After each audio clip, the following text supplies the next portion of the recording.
খাবে? কে খাবে উত্তম মধ্যম? খাবি না? আচ্ছা উত্তম মধ্যম কি বলতো?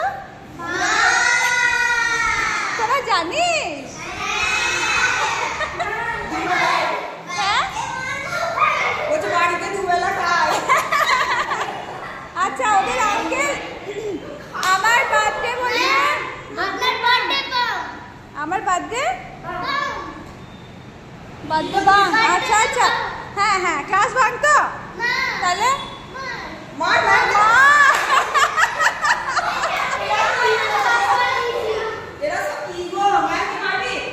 না না তা বলেনি। আচ্ছা আবার বার্থডে বলে ওদেরকে বলা হয়েছে যে কিছু খাওয়াবো, তা ওদের আঙ্কেল বলছে উত্তম মধ্যম খাওয়াবে। খা, খুব ভালো টেস্টি।